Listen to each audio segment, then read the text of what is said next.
Hi everyone, my name is Nancy Burke. Welcome to my studio. Today I'm going to show you how to make these little paper roses like I've done here on this card. I had a friend, hi Susan, ask if I could please do a tutorial and show folks how I made this. I have several here that I've already done. Today I'm going to show you how to make this pretty little pink one. Now, what I've done is I've used a 5-petal punch. This is by EK Success. You can purchase these at just about any craft store. This petal measures about 1 1/8 inch across. So using this punch, I'm going to punch 6 flowers out of my selected pattern paper. And this is a cardstock weight paper that has a butterfly pattern on one side and stripes on the other.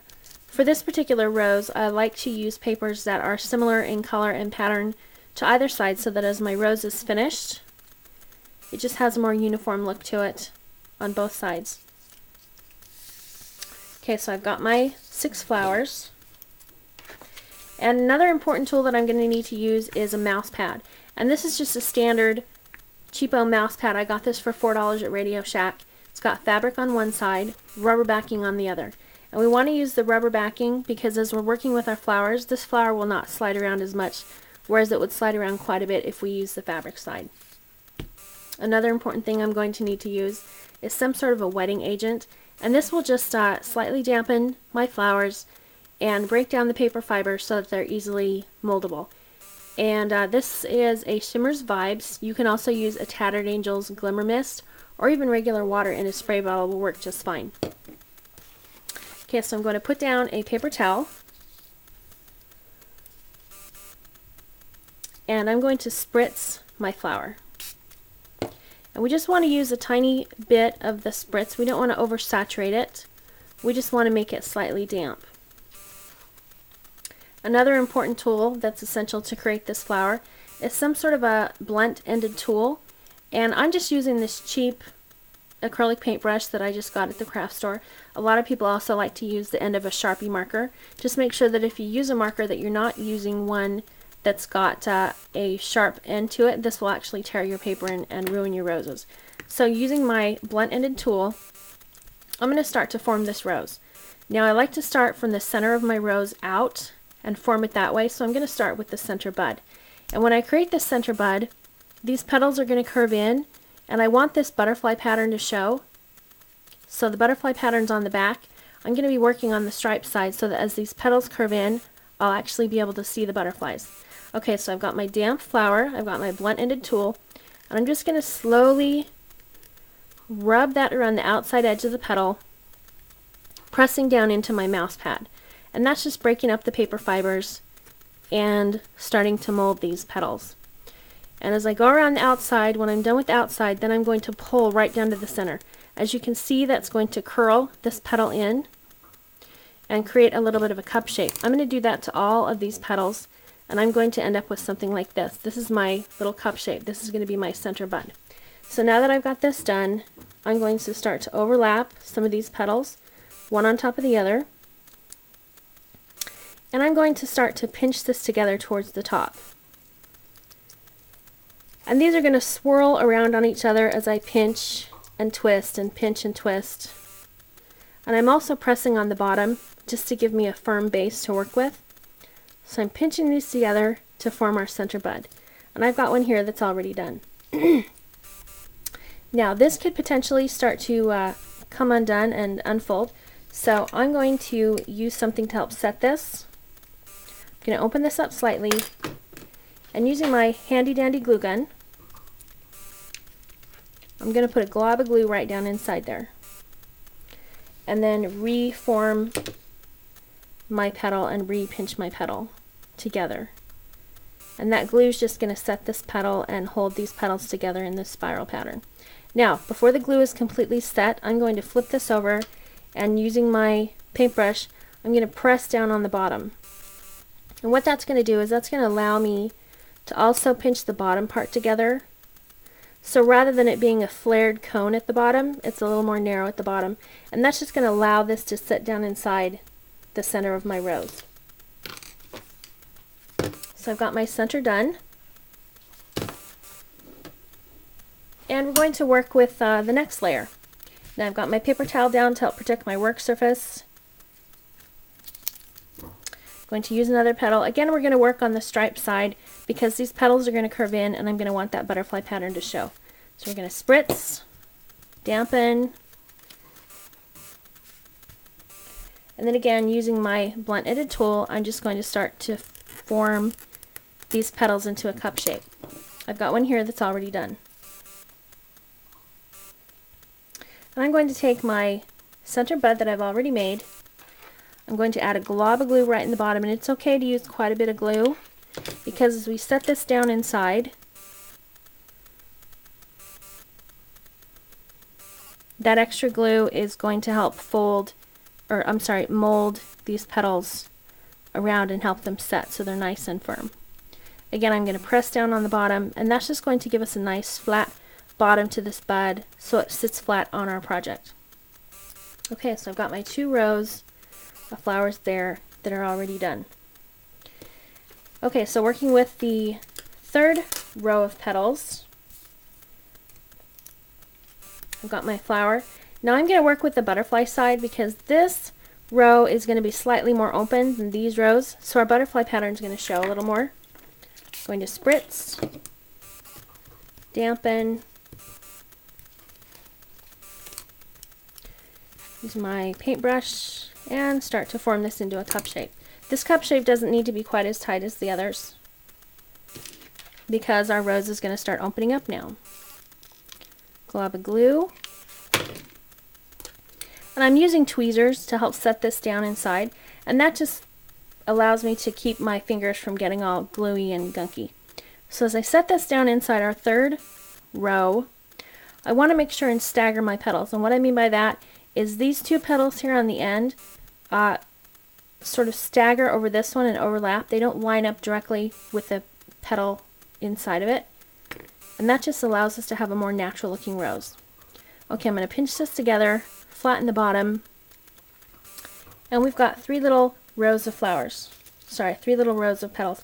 Okay, so what I could do is if I want it to be done, I could use this little bud next to the fully opened rose, and it's a nice pretty little set of flowers there. But we're going to continue on until we have a fully opened rose. So I'm going to take my 3 rows of petals, set that aside,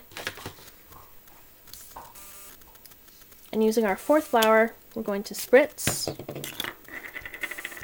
Oopsies.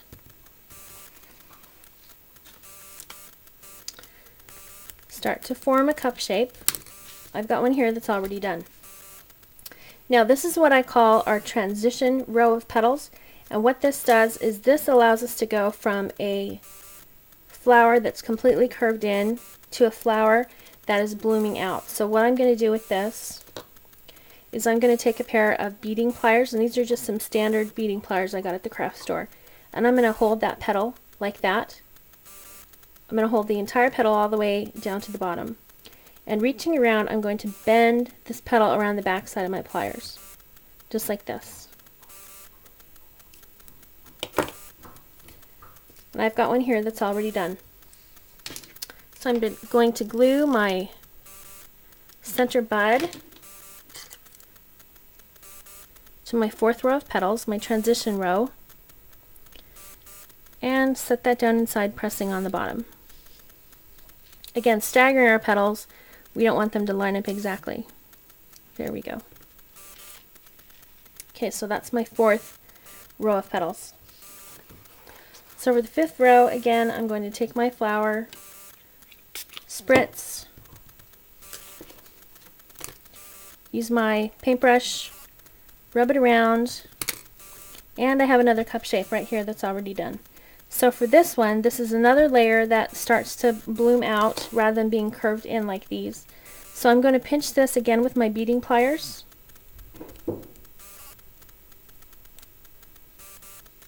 But rather than pinching it all the way down, I'm just going to pinch the very ends and bend these petals out slightly. This doesn't have to be exact. The petals don't have to curve exactly the exact same way. We're just bending them slightly outward. Okay, and I've got one here that's already done. So I'm going to add my glue.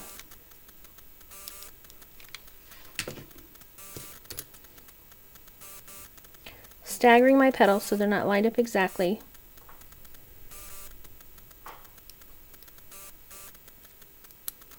And there we go, we've got our 5th row of petals. Okay, for my 6th and last row of petals, dampen my flower. Slightly damp, we don't want it oversaturated. Now for this,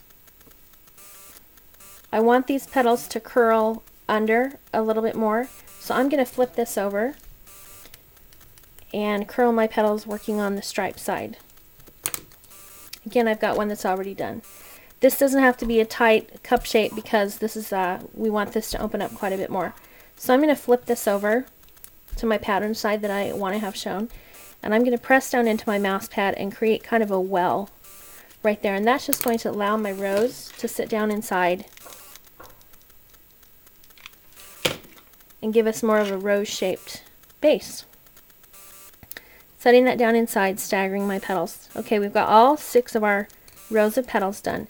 Now, to make this a little more natural looking, I'm going to take my tweezers and I'm just going to grab a couple of these petals, just randomly, some of these inner petals, and just slightly bend them out, just a little teeny tiny bit on the ends. That's just going to give us more of a natural shape and give us more of a transition from the center bud being tightly wound to being a fully open rose. So the next thing I want to do is I want to add some green to this, add some leaves. So I'm going to use, this is a 6-petal punch. This is also by EK Success. Again, you can get this at any craft store. I probably got this at Michael's. And this is going to form the bottom of a rose, which is called the calyx. Thanks, Heidi. So I've got this here that I've punched out of green cardstock weight paper. Okay, so that's my bottom of my rose, that's the calyx. And then I also want to have a leaf shape. And I've used this Family Treasures punch. I've had this punch for about 8 years. So if you can find a leaf punch like this, definitely hang on to it. I like this particular leaf shape because it has a slight curve to it, and it's got a little jaggedy edge, which is more of a natural looking leaf. And I've punched that also out of my green cardstock. And I've gone ahead and used a marker and just drawn some veins in there and inked around the outside edges just to give it a little bit more of a natural look. And I'm going to dampen this with my spray, moving it around, getting it a little damp. And I'm just going to curve around the outside edge of my leaf and then right down the middle and following some of those veins. And then on the very end, I'm going to pinch this together, and this just gives us a little bit more of a dimensional, natural looking leaf shape. Got one here that's already done. Now for my calyx,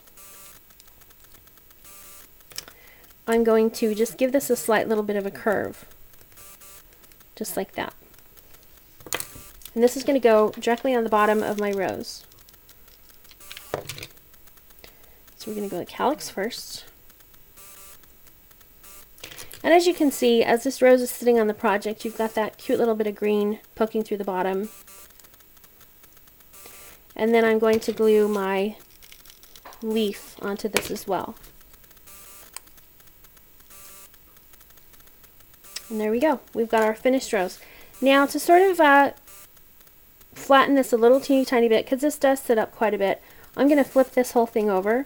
And with my thumb, I'm going to press this down into the mouse pad, and that's just going to crinkle the petals a little bit more and flatten them out. And now our rose is ready to go on our project. Now another thing that I can do to further embellish this is I can add some glitter. And what I've done is I've got my little paper plate, and I like to label it glue just so that once I use glue on this plate, I don't mix it up with anything else. And I'm just going to use a spray adhesive. This is just an Elmer's multi-purpose spray adhesive. You can get this just about anywhere. I believe I got this at my grocery store, so I'm going to give a little spray. Then I'm going to take another plate, which is my glitter plate, and I'm going to just sprinkle with a little bit of glitter. This is a Martha Stewart glitter. Again, I just got that at the craft store. Shake off the excess, and I've got my finished rose. There we go. There's our finished rose. It's ready to go on a project. I can add it to a card, or anything else you'd like. Thanks for stopping by.